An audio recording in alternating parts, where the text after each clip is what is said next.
County খেলা নিয়ে অনেক স্বপ্ন ছিল। পরিচয় দেওয়ার পর সবাই চিনে যে ও তো বাংলাদেশি ক্রিকেটার। ফাইভারটা যদি ডেবিউ ম্যাচে হয়, কাউন্টি ডেবিউতে, এটা খুবই আমার স্বপ্নের মতো হবে। কাউন্টি দলে সুযোগ পাওয়া বাংলাদেশের আরেকজন পেসারের আরেকজন বোলারের হাসান মাহমুদ। হাসান, এই ব্যাপারটা কতটা উচ্ছ্বাসিত আপনি যে কাউন্টিতে খেলতে যাবেন, আগে তাই একটু শুনি। না, এটা খুবই আনন্দের বিষয় আসলে। জাতীয় দলে খেলার পর থেকে আসলে একটা স্বপ্ন ছিল যে দেশের বাইরেও কোথাও খেলবো।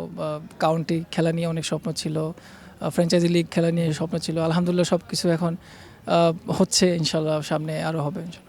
আমি যতদূর জানি যে আপনাদের দল যখন আপনাকে নেয়, এই প্ল্যানটা অনেক আগে থেকে শুরু হয়েছিল। মনে আছে চেন্নাই আপনি দারুণ বোলিং করেছেন, 5 উইকেট পেয়েছিলেন ভারতের সঙ্গে, ভারতের মাটিতে। এরপরে নাকি ওই প্ল্যানটা শুরু হয়েছিল। আপনি যে এই যে কাউন্টিতে দল পেলেন, এর পেছনের গল্পটা একটু শুনতে চাই। লাস্ট ইয়ার যেটা বলছেন আপনি, পাকিস্তানের সাথে 5 উইকেট পাওয়ার পর, ইন্ডিয়ার সাথে 5 উইকেট পাওয়ার পরে, এরপরে কেন্ট থেকে একটা কল আসে আমার এজেন্টের থ্রুতে আমার কাছে যে ওদের একজন ফাস্ট বোলারের দরকার। ওরা আমার বোলিং দেখেছিল। এরপরে ওই সময় আসলে এত স্কেজুল ছিল ইন্টারন্যাশনাল, ওডিআই, টি20, তো ওই সময় যাওয়া হয় নাই। আমার এজেন্ট বলছিল নেক্সট ইয়ার ইনশাল্লাহ ওকে আমরা নিয়ে আসবো। তো এই বছর আমি তো মোটামুটি ফ্রি ছিলাম দেখে এই বছরও কন্ট্যাক্ট করে আমার এজেন্টের সাথে যে হাসান মাহমুদের কী অবস্থা।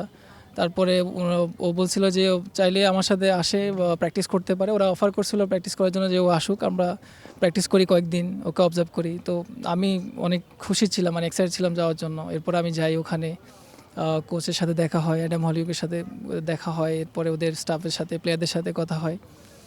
তো প্র্যাকটিস করি ওদের সাথে, ওরা খুব এনজয় করে আমাকে ওখানে দেখে। আমি কন্ডিশনে তো অনেক অনেক ভালো লেগেছিলো আমার ওখানে বোলিং করে। অবশ্যই ওদের যে কালচার, ওদের যে ফ্যাসিলিটিস, উইকেট, গ্রাউন্ড, সব মিলে খুবই ভালো লাগছে।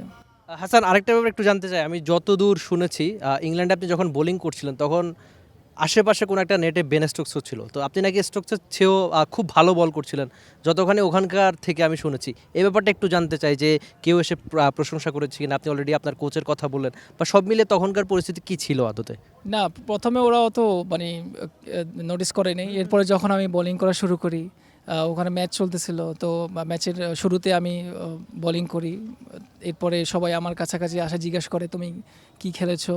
তারপরে তো সবাই পরিচয় দেওয়ার পর সবাই চিনে যে ও তো Bangladeshi cricketer Hasan Mahmud.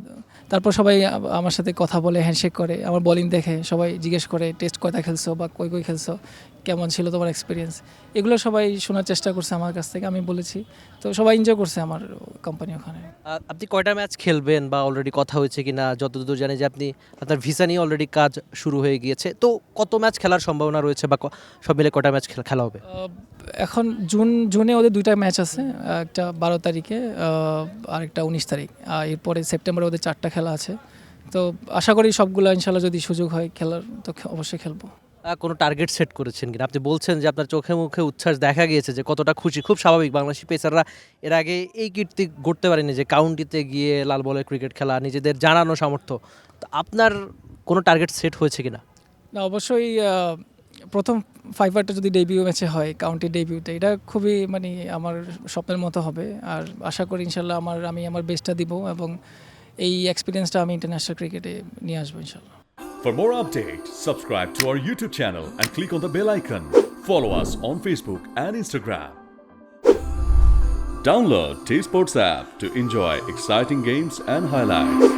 Visit tsports.com.